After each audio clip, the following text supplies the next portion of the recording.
عمرك ما هتلاقي 3 4 تغييرات من ماتش لماتش، صعبة جدا.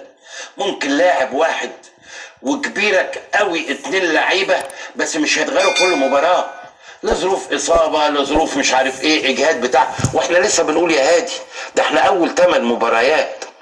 طب عيب الموضوع ده ايه؟ حاجتين.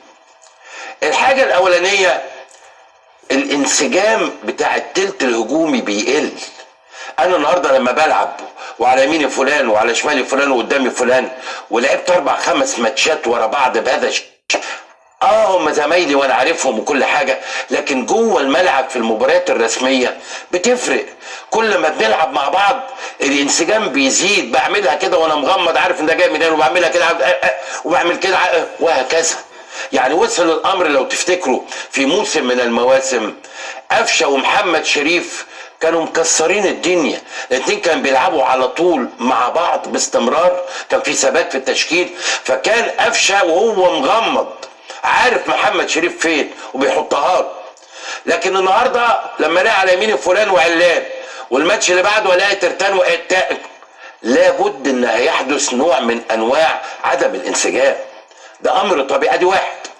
الامر الثاني لما العب انا اساسي في مباراه، انا بقول وجهه نظري عشان ما حدش يزعل مني، انا بلعب اساسي راس حربه النهارده، الماتش اللي جاي انت مش مقتنع بيا بس ما ينفعش ابقى بره السكور خالص.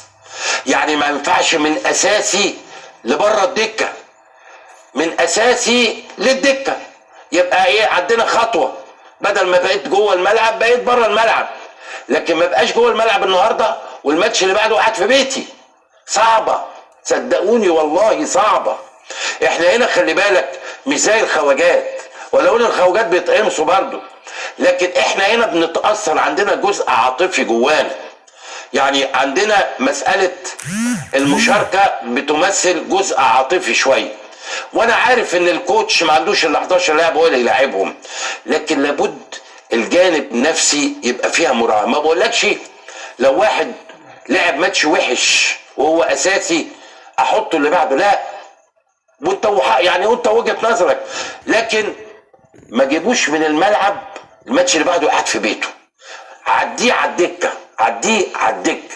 هذا هو الامر. يعني حبيت اقول وجهه نظر، ومره تانية ممكن اكون صح او غلط، لكن انا لما بسال في الشارع الاهلي ماله يا جماعه اداؤه حكايه الروايه، فديبقى دي اجابتي، انه لابد من تثبيت التشكيل والروتيشن اللي هو الاحلال يبقى في اضيق الحدود.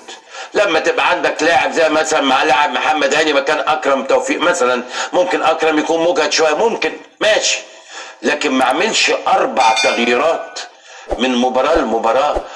انا جبت لك بس الجزء الهجومي فقط لا غير، هذا هو الامر.